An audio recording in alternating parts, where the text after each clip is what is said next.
thing I want to mention here in the title of my talk is the strange dates I'm giving, 1200 to 1050, and a dumb braiding or cutting down the traditional iron one, not because I have some agenda about the archaeology, but because this is the range of material that we're looking at today, terminating at least around 1050. And I have to thank Jan for the arrangement of the talks today, because mine is not extremely well illuminated by pictures, and I think some of this material has been covered very well by Asaf and Anne, as well as in the previous talks here. So I want to give you a little bit of a sense of what I want to do today, and fundamentally I want to sort of take you from questions of being able to identify refugees, as I understand it from a few archaeological contexts and studies that I've done to date, how we can get to that question, and then look at this question of refugees in the late Bronze Age, some of the material things that we have talked about, introduce a few other things, and then get into the question of the decline of Egyptian rule and the significance of refugees in Canaan, perhaps with a fairly risky, no, that's not the word I'm looking for, bold proposal concerning refugees at the end of the late Bronze Age. This was the definition that was mentioned yesterday by Jan from the UN conventions concerning refugees. And as much as we've talked about the question of whether or not we can use or should use, and the questions of comparisons between modern times and ancient times, I don't really see any real problems with most of this definition. So I will move on from here, but that's something we can talk about later on today as we revisit the question in the lengthier question and discussions. I do want to raise something here, and I have actually wrote most of this and maybe only updated it last night as I thought about things that we've talked about here. And these are things that I think, in trying to make parallels between modern circumstances and antiquity, that we have to be very careful. And not because necessarily the sensitivity questions, that's a separate issue, but because we can get into anachronisms about retrojecting concepts about refugees. Now there's a lot to be gained, and I'm going to hopefully show you what I think is useful in the comparison to modern refugees. But, you know, first of all, that they arrive from very distant places, and that needn't be the case. That they're destitute and without means, maybe the Sea Peoples are an example, or other examples might mean that they're not necessarily destitute. That they are victims lacking agency, we talked about that yesterday, and that's probably not the way we should view them. That they're not socially integrated, that they must be in a sort of outcast situation. The question is, how integrated do they become, and how quickly, and how does that complicate our investigations of them archaeologically? So that might be an incorrect assumption, at least for every case of refugees. That they are necessarily conspicuous and visible. They might actually be fairly invisible, and this could be really one of the troubles of trying to identify refugees in archaeological context. And that they are border transgressors. Do they have to cross a border to be refugees? And I would say, no, we probably don't need to have that as a fundamental element. Now, one of the things that, as I started to get into this a few years ago, and I was working on these two papers, I came to the realization that, and I mentioned this yesterday, I think, that there seems to be an abject avoidance of the term refugee in archaeological studies. So I often, very often find myself looking in the index of the book for the word refugee, because I want to go and read what people are saying in the characterizations, and you can't find it in the index because it isn't used in the book. Or it doesn't get indexed because it's not thought of as a meaningful social category. But we've had a lot of these, and I'll get back to, at the end of my talk, the pastoral nomadic identity. These are the boogeymen of the ancient Near East. They are the ones that come out of nowhere and go nowhere, and you never see. But other terms that we use in archaeological publications: squatters in Iron One settlements, fugitives, outlaws in legal texts like the Hittite text, disaffected, perhaps in reference to individuals like the Apiru, who are not always synonymous with refugees, but can be refugees at times, disenfranchised, brigands, rebels, and so forth, when thinking about what happens after they're on the move. Now, in the biblical text, and I'm not going to read these off to you here, there are a lot of different occasions in the biblical text for considering refugees in antiquity. So it's actually a fairly rich set of texts alluding to instances, presumably historical, many of them, and then, of course, within mythic traditions of the early parts of the Hebrew Bible, that draw upon the importance of being an alien. This term in Hebrew, ger, which is translated alien or sojourner, but really, truthfully, it could be translated refugee, and this would be a fantastic way to translate the Bible. And then you have a series of laws in Deuteronomy and Exodus protecting refugees, very explicitly protecting refugees. Now, the first study that I published on this subject, in which I sought to develop an anthropological model for the study of refugees, drew upon a piece of literature which I found myself lucky to have found so quickly, because there's a huge body of literature on refugees in anthropological studies. But this impoverishment, risks, and reconstruction model by Michael Kernia and others who have contributed to this larger work, in which they identify these 8 elements that are risks that refugees, that need to be addressed for taking care of refugees, the situations that they've ended up in: landlessness, joblessness, homelessness, marginalization, food insecurity, increased morbidity and mortality, lost common property, and community disarticulation. Terms which we've heard today. I mean, even Michael was mentioning community disarticulation or social disarticulation. So these are the broader categories.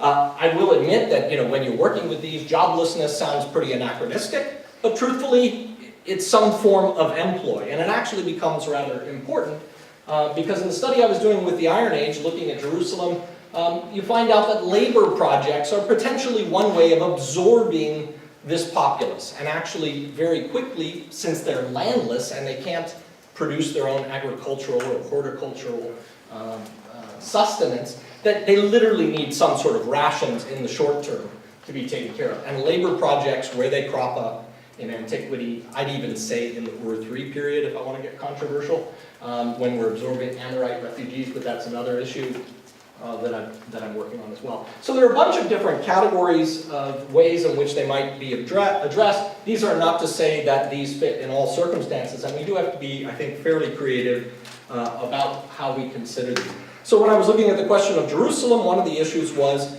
in terms of the size. This has been long ago suggested that Jerusalem grows in the 8th century, late 8th century, by refugees, but it hadn't been very judiciously dealt with. And so I went through it using this model and considering inscriptional evidence, archaeological evidence on the growth of the city, and then also just sort of this statistical or this analytical approach intended to address how fast Jerusalem grows, which is that yellow line from some projected natural growth, the red lines being the datum points, which isn't a lot, but they do give us datum points at which we have to hit the top edge.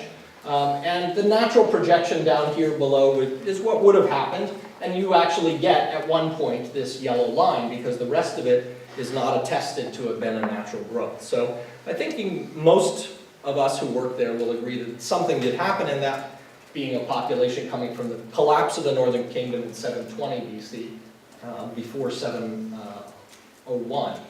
I'm working on this currently, and just appeared an article on Amorites, climate change, and the negotiation of identity, where I've again addressed the question of refugees, looking at a number of different issues in connection with the early Amorite identity.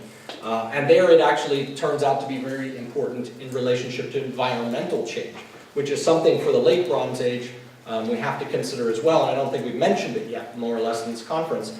That's a question of evaluating the data in the late Bronze Age for climate change and how it might be contributing to all of this mayhem. Well, as I mentioned yesterday, there is a term in Akkadian texts for that can be translated refugee, the munabtu, Climation in Old Babylonian texts. And the Akkadian term is usually translated by people as fugitive, and I said also that this is in a legal context, but refugee is really what we're fundamentally dealing with here, because the individuals are fleeing from circumstances, usually military campaigns. The term goes all the way back to Old Akkadian, found as an Akkadigram in Hittite, and pretty common in Hittite treaties, which are of course the most preserved for the late Bronze Age. And the Egyptian treaty, which was mentioned yesterday, between the Hittites and Egypt, I think gives you a sense that the treatment of refugees here at the state level was not unique per se to the Hittites, but that the Hittites and Egyptians it's a reflection of a Near Eastern way. And if you look at Neo-Assyrian treaties in the Iron Age, this seems to continue. So here's an excerpt from the treaty between Murshili II and Nikbepa of Ugarit, in which there are some details about the treaties, and I certainly don't want to sit here and read through it, but want to point out to you that it's trying to encourage them with favorable words to return, and you shall not direct them to somewhere else. So if you're a vassal, you are to send them back to Cotsen, and from there perhaps they can do whatever they want with them, but they are to be turned over to their overlords. And so this is generally the case. Ugarit seems to get, in my analysis of the text in Beckman, a kind of unique status in which they can potentially keep these refugees. But I think this is a unique dispensation on this occasion. So we can extract from this a few observations about these sort of the general observations after reading through these various portions of treaties concerning refugees, that they are the property of the Hittite king, along with their own property, so everything sort of together, including cattle. They must be extradited, returned, after being held by a vassal, and if they will not return voluntarily, then sort of forced. They should be aided and given safe passage, so there's obligations under the vassals to protect them, and they will not be returned if fleeing a vassal unless that person is a craftsperson. So there's some special exemption for craftspeople. Flight in the context of a treaty like this makes them a fugitive, so in this sense you might be able to translate it that way if you're thinking about it from the vantage point of the Hittites. Harboring them is basically to be in rebellion. I mean, you're actually keeping property from your overlord. So the punishments vary according to the vassal's status. And here it's interesting to think about this question as territorial sovereignty. We haven't talked much about borders. Borders in antiquity are not the same as they are in the modern age, so this is certainly an issue. But if you think about the way that individuals are responsible for their territory under their overlord, for the security of people passing through, I think you have a similar sort of application to the question of refugees. So they're responsible if they're passing through their territory. Now, we've mentioned, since Michael was talking about things going on along the Euphrates, we have here a letter from Hattushili III to Adad Nirari of Assyria in the late Bronze Age, and talking about a group that are basically rogue refugees. These people have literally fallen in between the cracks of these two diplomatic powers, Hattushili and, or the Hittites and Assyria. And this guy's getting letters from Hanigalbat saying, Turira is mine, or Turira is yours, it does not belong to the king of Hanigalbat. So they're trying to sort out who's responsible for this particular community, in which people are plundering the land of Carchemish. So they're rogue. I mean, they're doing their own thing, and they should be under, at least according to these two powers, one or the other's claim. And yet they are totally acting independently here. And this is another issue which we could talk about, but it certainly, I think it goes a little bit beyond the period I'm dealing with, when you have the statelessness and the creation of sort of mercenary bands cropping up and states reforming out of these refugee contexts. So refugees during the late Bronze Age, in my opinion, one of the critical elements to understanding them in the late Bronze Age is that they are a curated phenomenon. That means under ideal circumstances with these empires reaching as far as they are, they're trying to control the refugees' movements, and they feel like they have obligations to it. So this complicates, obviously, seeing them in archaeological records if their movements are going to be coordinated, dealt with, and sort of incorporated to existing communities. They are also addressed occasionally, like I said, within these treaties and these club of great powers that exist in the late Bronze Age, dealing with them as a byproduct of the warfare that's endemic to the period as well. Diplomacy occasionally addresses them where we might not otherwise have the actual circumstances like the treaties. And one of these instances are the Luca, who are showing up on the coasts of Cyprus, Alashia, and Egypt. And there's an interesting correspondence there in the letters to the king of Cyprus. Employment is another way that they might have been dealt with in terms of incorporating them, and I think that this is where we have to think about refugees, likewise prisoners of war, who are incorporated into the militaries of these different imperial powers. And I throw out other options here as guides, translators, spies, specialists, and other capacities in which they could function. And then, of course, there are military responses to possible sort of armed migrations, whether you can consider these refugees or not. And then, obviously, resettlement options for some of them, as we were talking about the Sea Peoples a few minutes ago. So in the context of New Kingdom decline, if it's a curated phenomenon, and it's so hard, and I can't find anywhere where we can, in the late Bronze Age, find refugees archaeologically, then the implications are we're only going to be able to identify them when it's not a curated phenomenon. And for me, that moment is the end of empire. It's the end of the late Bronze Age. So, and by no means an exhaustive list of options up here, but basically after Ramses II. So the dates that I gave, 1200 thereafter, is a time when we can start to consider looking for refugees archaeologically. Hatzor is destroyed, there are Canaanite rebellions, the Sea Peoples are invading and active militarily, and then we get Egyptian garrisons destroyed. So I give you here, without showing you any pretty pictures of our destruction of the gate in Jaffa, but two fairly instantaneous destructions of the final phases of the Egyptian gate in 1135 and 1125. We just published this in AJA in January, so you can read more about it. But to me, since this is Jaffa and it's on the coast, this is a bellwether of the end of real Egyptian control. There may have been some hangers-on, but it's pretty much over. And so from Ramses II on, we have all of these instances, throw a little bit of climate disruption in that mixture potentially as well, and we've got a lot of unsettling circumstances that create context for refugees, and we're now lifting the veil, so to speak, of curation that is part of these imperial controls of refugees. This is where I'm going to get controversial, and that is the notion that previously in dealing with the emergence of Israel, and if I haven't said that yet, basically that's going on at the same time. From 1207, we have a reference in the Merneptah Stela that I'll show you in the next slide. In fact, I'll just go there. That the Israel exists. And so we have the first reference to this group. And then in the context of this archaeologically, I'll come back to that, we have settlement in the highlands, behind the coastal plain, so east of what is today Tel Aviv and the coastal plain, the settlement of the highlands around Jerusalem and areas to the north. This is a fairly clear phenomenon for the Iron One, 1200 to 1000. I honestly think that the whole thing is probably taking place within more like a century, and it'll be harder to tease it out, especially since we don't have good radiocarbon dates, but based upon the series of events that are leading up to the demise of Egyptian empire. And in this, under these set of circumstances, pastoral nomads settling down have been the reigning hypothesis. And I think a lot of us have started to feel very uncomfortable with this boogeyman idea that every time we have a problem we say it's pastoral nomads, because we can't see them coming and we don't see them leave.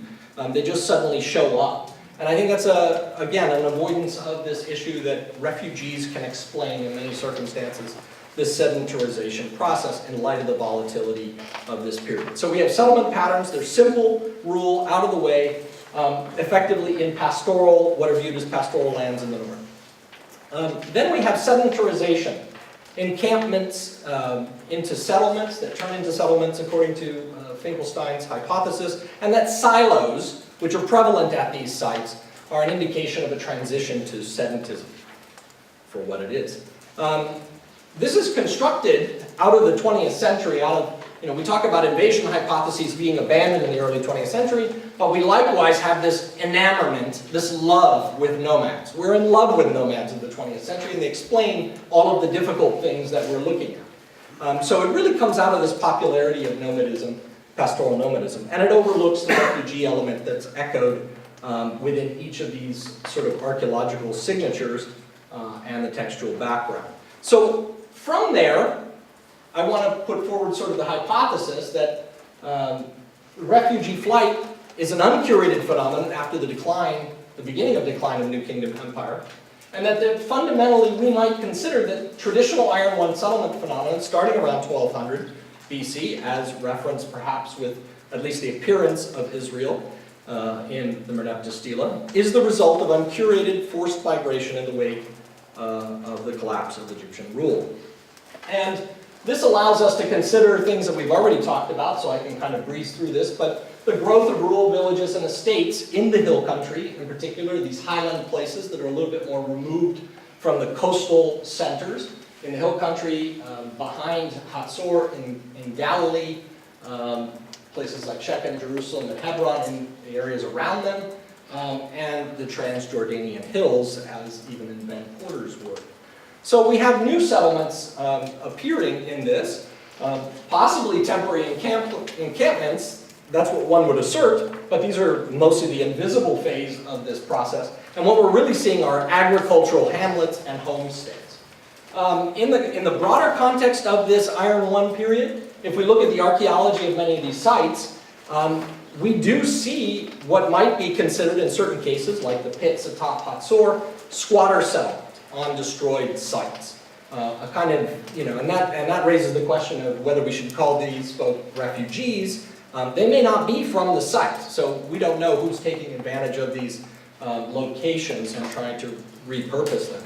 And then in some places, I find it very interesting that at Tel Beersheba, they have partial subterranean dwellings that are being built up in the Iron One period. So you're getting a kind of melange of responses, which is what I think we could expect in a context of refugees. So if I return to the criteria that are offered by the impoverishment, risks, and resettlement model, when we look at the question of landlessness, we have destructions of Egyptian and Canaanite towns, Philistine expansion, which in the coastal plain is certainly impacting neighboring regions, and the abandonment of regions under stress, or this is how we can interpret it, what we might call acute migration in refugee studies.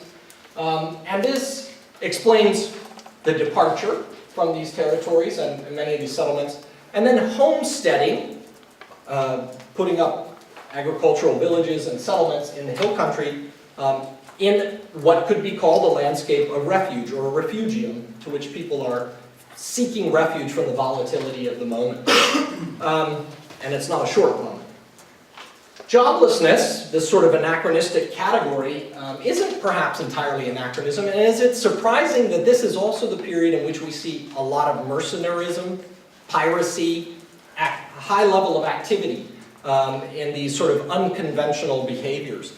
And to leave off at around 1050 for the date that I suggested is to leave off right at the biblical narrative where individuals in the rise of kingship and chieftains who are involved in having mercenaries and brigands and such in that age are incorporating these kind of individuals and might account for what people are doing when they're not farming and providing for themselves basic needs. Homelessness, I think, is somewhat accounted for in the nature of the domestic architecture, which isn't particularly complex. I don't think that they necessarily had to live in tents for long, even if they did at all, so that these communities could have been built relatively quickly. And of course, it's sometimes even hard to determine those initial phases of development of these communities. Marginalization, I think, is fairly evident in the fact that we're not looking at centralized communities. We're dispersing the population across the countryside with a limited focus, except on some occasions in places like Megiddo. But by and large, a lot of people are moving out into this broader landscape. And food insecurity, one of these criteria of trying to address the concerns of refugees, I think is pretty clearly evident in these communities, which are not pastoral nomadic per se. They are agro-pastoral, and that's a subtle but very important distinction that in particular has been picked up in Syria in the last decades of work. And the realization that these communities are not just engaged in one thing. That's more of a broad spectrum, even places like Jordan where they're eating freshwater crab. I mean, in Jordan, this seems pretty strange, but in the 11th century we have evidence of that. So people are doing a lot of different things just to sort of get by. And I don't think it's a bad existence. I think we just have to be a little bit more open about what we expect people are doing for their strategies. And the walled enclosures that we see in these are not big, thick walls like what you're seeing in Crete. We're seeing, 1.5 meter thick walls running around these, are basically to keep animals in, and maybe the kids. But they're pretty small sort of walls, sort of delimit these communities. In terms of increased morbidity and mortality, this is a difficult one. One thing that's definitely clear is the Middle and Late Bronze Age tradition of big tombs, family tombs that run for centuries, completely terminate. And people now, having relocated to other places, have lost touch with these communities. And in fact, we have remarkably few Iron One burials. We have a hard time actually locating the individuals here that are being buried. So there is some disruption here. The loss of common property, this category, is evident in the loss of major palaces, and in particular temples, which are common property, in one sense, of access that these smaller communities, even end of the Late Bronze Age, had within their communities. And we see very few of these continuing, many of them abandoned. So there's a huge disruption here to access to these types of things. And then in some respect, you might think of the family tombs as lost common property as well. Disruption of scribal traditions. Why do I stick two inscriptions up here? These both come from the tail end of this period. And we should think of individuals who were scribes in these communities, both of the Akkadian tradition and the Egyptian tradition, now being basically freelance, and their successive generations, their children who've taken up the craft, freelancing, and they might be thought of as a kind of element of common property of a community prior to this. So the community-less articulation, this last category, to my mind, is somewhat addressed in the issue of the extended household to clan-based social organization, meaning that these small communities aren't much more than that in terms of their total numbers. Most of these communities are well under a hectare in size, excepting some of these tells that continue in the lowlands, but these are very small communities in terms of the broader social element. So we're not seeing large agglomerations of individuals, and there must be some disarticulation. So overall, the refugees in Canaan that, if we can identify them after the end of the Late Bronze Age, are largely a local phenomenon. So setting aside the question of the Philistines in the coastal plain, what we see going on here seems to be a sort of uncurated moment that is a result of the decline of urban centers. Displacement is almost entirely within Canaan itself and to a fairly limited distance, meaning material culture isn't going to look that different. It's basically endogenous.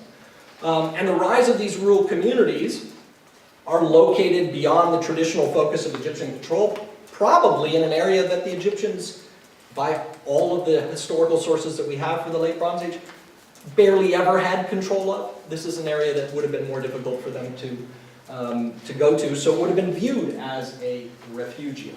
So nomadism is not a necessary element in this interpretation. These frontier agro-pastoral settlements is how they should be viewed, with the agricultural component borne out by the presence of wheat and other crops. Fortifications are basically non-existent. These are not polities. These are small communities getting their start. The social organization is at the household and clan level based on the size of the communities. The enclosure walls are for local security concerns, and silos indicate a prevalent food insecurity in many of these communities. And there's almost no temple architecture to speak of. So in closing, the flight from Egyptian control, and here's where I would like to be maybe the most controversial, is to think about biblical traditions as memories of these circumstances. In the first place, the flight from Egyptian control is basically the Exodus story. This is the memory of the loss of Egyptian empire and Egyptian-controlled territories. It's taking place in Egyptian-controlled territories, not Egypt itself. It's a decline of security with the collapse of centers like Jaffa and Beit Shan that are destroyed even in this final moments. And labor requirements as present in things like the evidence for governors' residences kind of give that memory that's preserved for the oppression of Egyptian rule. Israelite conquest in the Joshua narrative is basically a memory of the destructions and volatility of the period, appropriating most of these circumstances, whoever did them, in certain instances as the sort of founding myths of these communities. And the Israelite settlement consists principally, as I've mentioned, of agro-pastoral communities settling down, relocated in some circumstances, even biblical traditions that account for relocations, like the tribe of Dan moving from behind Tel Aviv, basically all the way up to northern Israel. And in the biblical text, it is interesting that you have this, and sorry, it looks like it lost its chet there, the nachalah, the inheritance that is preserved or written out in Joshua, which is a fairly late idea. It's interesting that in Mari, in Old Babylonian, you have nachalu, to hand over, specifically referring to property and fields. So that there's like some social context to this use of this term. And I'll end with this, that basically while I'm here talking about this, they're in Jerusalem, or in Tel Aviv, celebrating 30 years after this book to which I'm sort of responding, Israel Finkelstein's 1988 work that is a part of his settlement surveys of the Hill Country and work on this whole question of Israelites. So this was titled From Nomadism to Monarchy, the Archaeology of the Settlement Period 30 years later. With a question. With a question. Thank you very much.